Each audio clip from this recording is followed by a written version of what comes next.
Good afternoon, everyone. Welcome to our Indirect Tax Roundup October 2022 edition. So in this edition, I'm joined by my colleague Ekum Singh Sethi. From a content perspective, we'll be covering recent changes, recent news, recent amendments which have been made in GST law, the rulings, and we'll wind up with a synopsis of the overall session and then open the floor to live question and answers. So my colleague Ekam will start the session. Thank you, Puneet. Good afternoon, everyone. Thank you for tuning in for our webinar. As Puneet stated, in this webinar, we will be taking you through the recent developments and amendments under indirect tax laws. So let's move towards our first change, that is changes regarding GST. So with the introduction of GST, there was an instant need of transition of pre-GST credits to GST regime. However, neither the government nor the taxpayers were ready for such transition due to a variety of reasons. There was a lot of hue and cry regarding this issue in the industry. Catering to this, recently came a Supreme Court judgment of Philco Trade Center, under which Supreme Court issued directions for CBIC to reopen the Tran window for Tran 1 and Tran 2 forms. Plus, they also directed CBIC to issue guidelines to their field officers for verifications of such claims. Acting upon this direction, CBIC recently issued guidelines for filing and revision of these Tran 1 and Tran 2 forms. However, there are certain things which are against the interest of the all the applicants that will be filing or revising the Tran 1, Tran 2 forms, because there is a hefty burden of compliances that is added to the applicants this time around. So, in our view, let us discuss some of the minute points in the guidelines. So, for all the applicants, they have made it mandatory to furnish an annexure A, under which applicants will have to give details of notices and orders issued on transitional credit claimed earlier, if any. And in our view, this circular goes beyond the purview of the Supreme Court directions to the extent it also bars a certain kind of ITC. Let's say an applicant is not allowed to transit the credit relating to statutory forms of the erstwhile regime like Form C, Form F, Form H, issued beyond a particular date, that is 27th of December 2017. So, issued beyond 27 December 2017. In our view, this is not coming in the purview of the Supreme Court directions. So we advise all the taxpayers to be very mindful of filing this time around and to make sure that they don't miss any eligible transitional credit, as the circular has very clearly clarified that no further opportunity to file or revise the forms will be there for the applicants. So just adding to few points which Ekam mentioned. So this window is open from October to November 2022. It's a one-time opportunity to file or revise forms. So a taxpayer who has not filed form, irrespective of technical glitches, he can file. If any of you have missed any eligible credits, so you can also revise the form. And as Ekam rightly mentioned, so now the compliance burden is significant. You need to file certain annexures and declarations, and just filing of Tran 1 form will not be sufficient. You also need to get the Tran 1 or the revision verified from the departmental authorities, based on which they will be either approving or rejecting the claim. Only on approval, the ITC will be transitioned to electronic credit ledger. So this is a one-time opportunity. So we suggest that all of you can have a look at whatever transitional forms you had filed earlier. And if any missed out credits are there, you can take that in this window. Apart from that, amongst the recent changes, the government has imposed GST on ocean and air freight in respect of goods which are exported outside India. So the rates are 18% and 5% respectively. On the custom side, As far as road tape is concerned, couple of changes that if the scripts are wrongly issued, ineligible, etc., there cannot be any recovery from the transferee of such scripts. Means if I have bought those scripts as a bona fide buyer, no recovery can be made from me. The recovery can only be made from the transferor, which is a seller of the scripts. Secondly, the validity of scripts has been extended to 2 years from date of generation. Moving further, some other changes. So especially for auto components sector, Westinghouse ruling created a lot of issues and disputes as to what will be the rate of customs duty, rate of GST on auto components. So in January 2021, the CBIC issued a circular that Westinghouse judgment is very specific. It will apply to railway parts only. So recently, after the dismissal of review petition before Supreme Court, again doubts arose in the mind of the taxpayers, etc., as to whether that CBIC clarification is still valid or not. So CBIC has issued another instruction last month clarifying that it is valid. Foreign trade policy has been extended till March 2023. So the government has not brought the foreign trade policy, the new foreign trade policy. So the old policy continues as it is. Now, on the legal metrology side, a very important change that presently under the legal metrology law, there was a facility to nominate a director. So the background of this nomination was that because legal metrology is a consumer protection law, if any violation takes place, there are prosecution provisions and straight away director of the companies were liable. So to avoid that, there was a facility which was available that all the directors can nominate a single director who will be responsible in such cases. So even a single director nomination was creating a lot of issues in the mind of the companies, etc., that even though the director may not be involved in day-to-day affairs, still he becomes liable. So now, recently, the government has amended legal metrology law that apart from the director of a company, any officer which is responsible for a branch or a unit can also be nominated. Now, the legal metrology changes, which multiple changes were there, which were coming last year, have been repeatedly extended. Now, they were supposed to come from October 2022. So now, again, the implementation date has been extended to December 2022. Now, as far as recent news are concerned, one, all of you might have read in the notice that biggest ever show cause notice relating to GST has been issued to an online gaming startup. The GST Council in the next meeting may consider rate changes and withdraw exemptions to correct the inverted tax structure. Another very important change which is in the offering is that threshold for criminal offenses under GST law may be raised. So a fear in the mind of the taxpayers for anything or everything, the department may invoke prosecution provisions, so that may be diluted. Lastly, a very important issue on the classification of goods, which may be auto parts, CKD, SKD, Rule 2A, etc.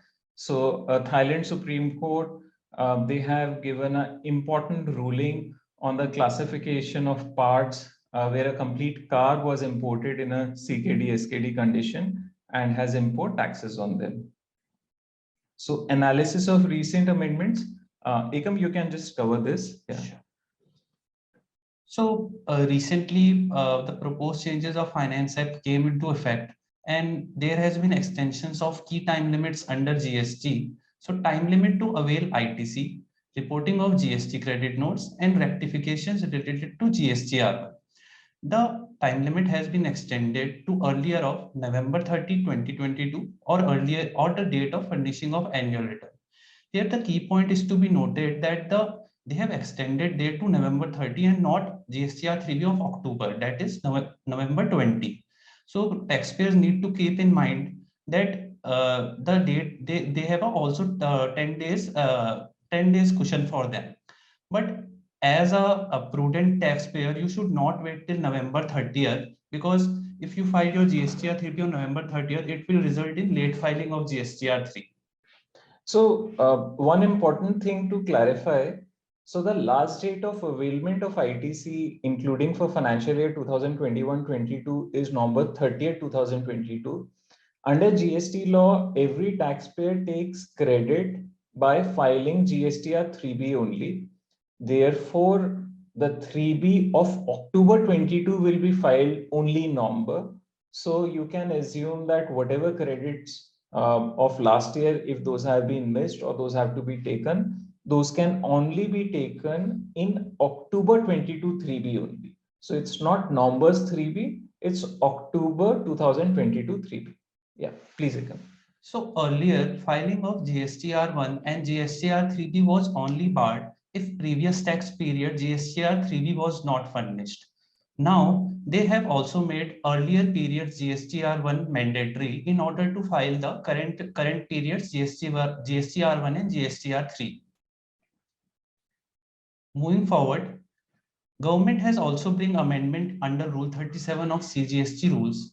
Rule 37 of the CGST rules provide a procedure of payment of an amount in case where the recipient has failed to pay the consideration to supplier within a period of 180 days. So earlier, what Rule 37 used to provide was, in case a recipient fails to pay the consideration, he shall pay an amount equal to ITC along with interest under Section 50 shall be paid, and for the computation of interest, it specifically provided that interest meter shall start from the date of ITC availment. Now they have removed this provision, and now the interest meter will only start post expiry of 180 days. Another notable point in this case, as this amendment is brought due to a substitution, so the effect of this amendment will be retrospective in nature. So in cases where taxpayers have already paid interest of the past period from date of ITC availment, they can also sought for refund in those cases where excess interest is paid. So now I would request Puneet to please take forward this webinar. Yeah, thank you. Yeah, thank you, Ekum. Now coming to recent rulings. So in last month also we saw a lot of rulings. Now to start with the Komatsu ruling.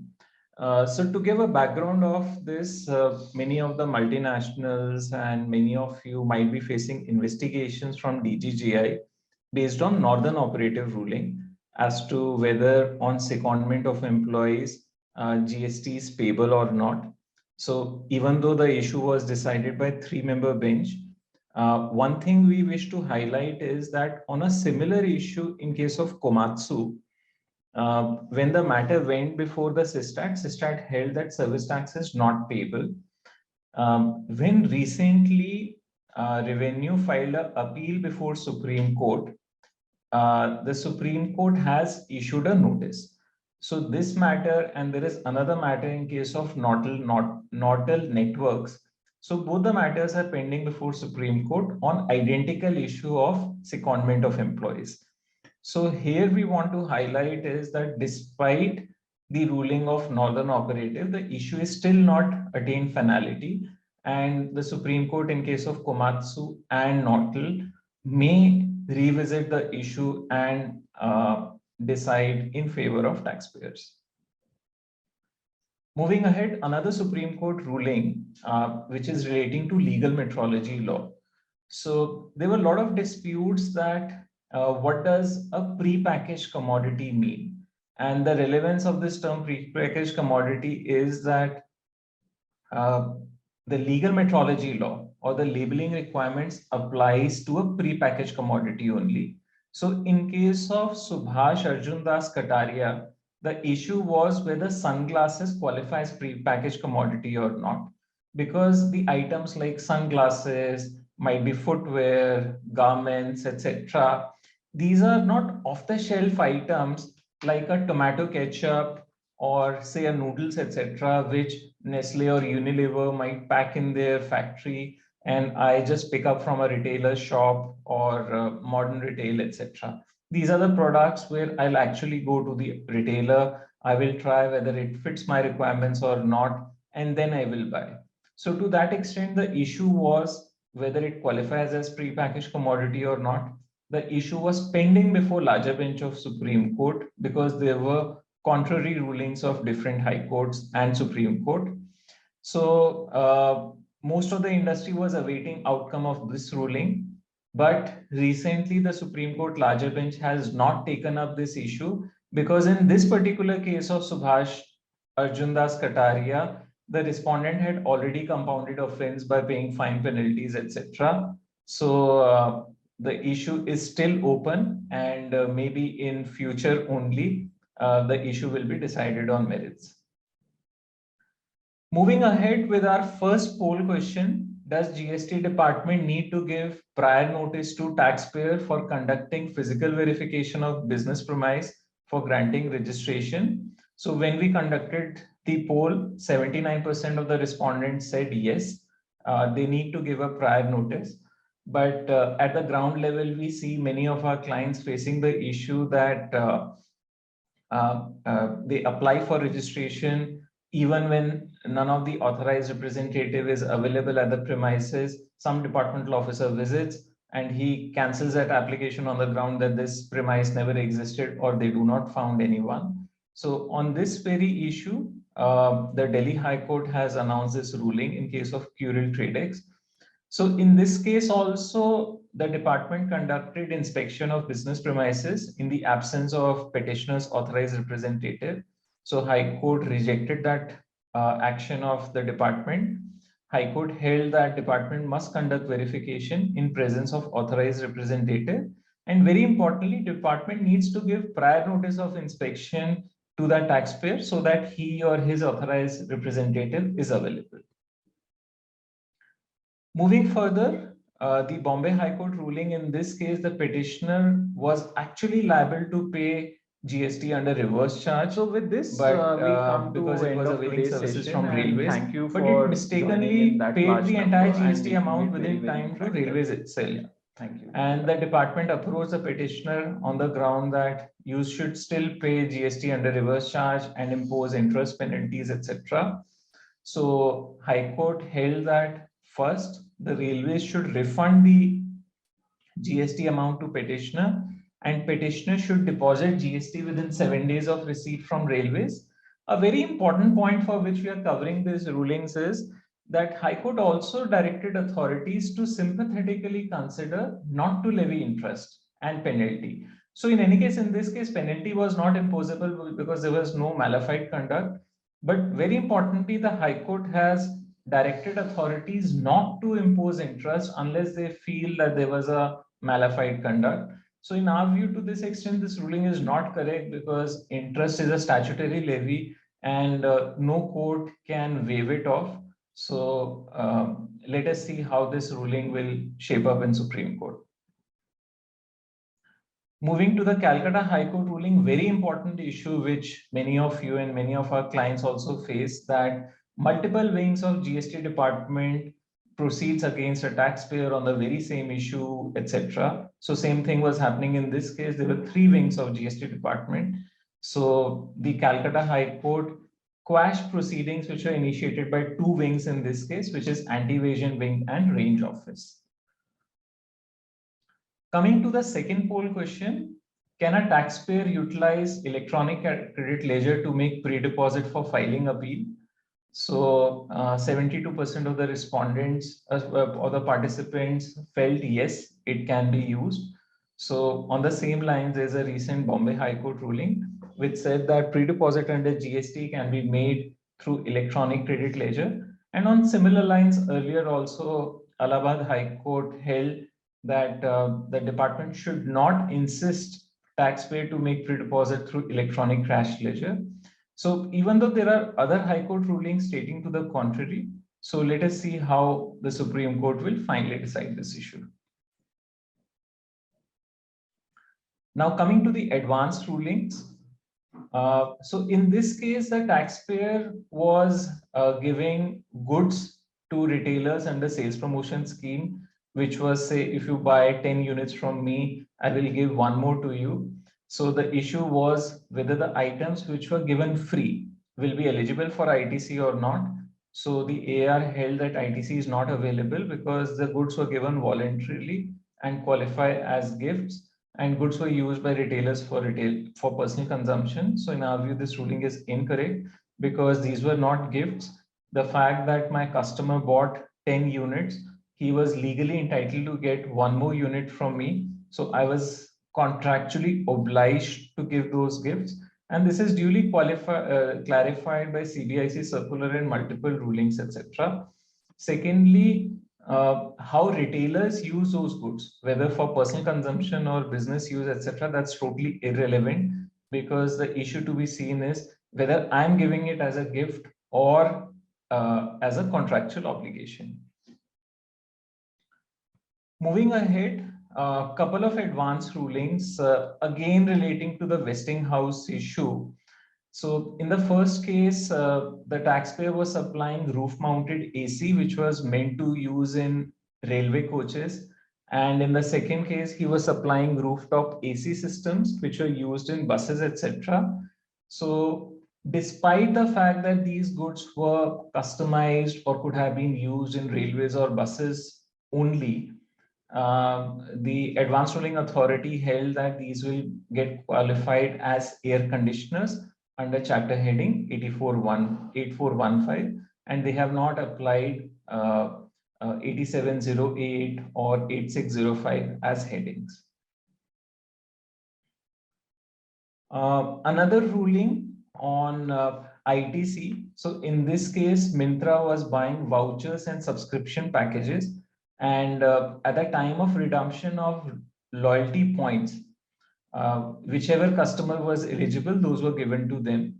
So Advanced Ruling Authority held that redemption of vouchers is not a consideration of vouchers, and these vouchers qualify as gifts and hence not eligible for ITC. So again, for the very same reason which we discussed a few minutes back, because these vouchers and subscription packages were given as part of contractual obligation, they did not qualify as gifts. So with this, we'll wrap up this roundup. So the synopsis is you can file Tran 1, Tran 2 in October and November. As far as GST rate or customs duty rate on auto parts is concerned, CBIC circular continues to be valid despite dismissal of review petition in case of Westinghouse. The government has levied GST on ocean and air freight for export goods from October 2022. Validity of road tip scripts have been extended to 2 years. A transferee of scripts is not liable. Foreign trade policy is extended till March 2023. Various statutory time limits, especially for availing ITC, issuance of credit notes, rectification of GSTR1, that stands extended. Issue of secondment of employees is still open before Supreme Court, and the government authorities cannot take multiple wings of government cannot initiate parallel proceedings against a taxpayer on very same issue. So with this, we'll wind up our session. So thank you very much for joining in large number. Yeah, goodbye.